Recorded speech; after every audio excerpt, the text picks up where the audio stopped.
भामाशाह का त्याग। महाराणा प्रताप अरावली पर्वत के वनों में अपने परिवार तथा कुछ राजपूत सैनिकों के साथ दर दर भटक रहे थे, क्योंकि उस समय चित्तौड़ पर अकबर की सेना ने अधिकार कर लिया था। महाराणा प्रताप तथा उनके छोटे बच्चों को कभी कभी 2-2, 3-3 दिन तक घास की बीतों से बनी रोटी तक नसीब न होती थी। चित्तौड़ के महाराणा और सोने के पलंग पर सोने वाले उनके बच्चे भूखे प्यासे पर्वत की गुफाओं में घास पत्ते खाते और पत्थर की चट्टान पर सो रहते थे। लेकिन महाराणा प्रताप को इन कष्टों की तनिक भी चिंता न थी। उन्हें तो बस एक ही धुन थी कि चित्तौड़ की पवित्र भूमि पर कैसे अधिकार करें। महाराणा प्रताप और उनके सैनिक कुछ दिन भूखे प्यासे तो रह सकते थे, लेकिन भूखे रहकर युद्ध कैसे किया जा सकता था। भले ही उनके अंदर उत्साह और जोश बहुत अधिक था, लेकिन सेना और घोड़ों को भोजन देने के लिए, हथियारों के लिए तो धन की आवश्यकता थी, और महाराणा के पास तो फूटी कौड़ी भी नहीं थी। उनके राजपूत सैनिक अपने देश के लिए मर मिटने को तैयार थे। उन्हें तनख्वाह नहीं लेना था, लेकिन बिना धन के दिल्ली के बादशाह की सेना के साथ युद्ध कैसे हो। महाराणा प्रताप को बड़ी निराशा हो रही थी।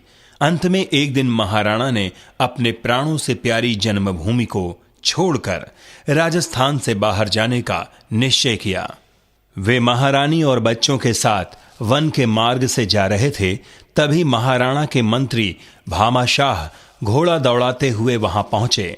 घोड़े से उतरकर महाराणा के पैरों पर गिरकर फूट फूट कर रोने लगे। आप हम लोगों को अनाथ करके कहां जा रहे हैं? महाराणा प्रताप ने भामाशाह को उठाकर गले से लगा लिया और अत्यंत दुख से बोले, आज भाग्य हमारे साथ नहीं है। अब यहां रहने से कोई फायदा नहीं है, इसलिए यहां से जा रहा हूं।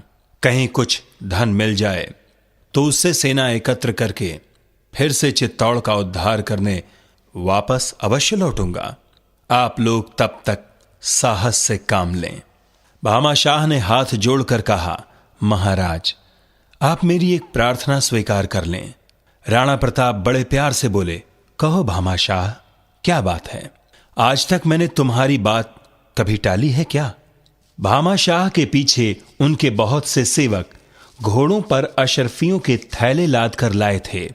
भामाशाह ने उन थैलों को महाराणा के सामने रखवा दिया और फिर हाथ जोड़कर बड़ी ही विनम्रता से बोले, यह सब धन आपका ही है। मैंने और मेरे पूर्वजों ने चित्तौड़ के राज दरबार की कृपा से ही इसे एकत्र किया है। आप कृपया इसे स्वीकार कर लीजिए और चित्तौड़ का उद्धार कीजिए।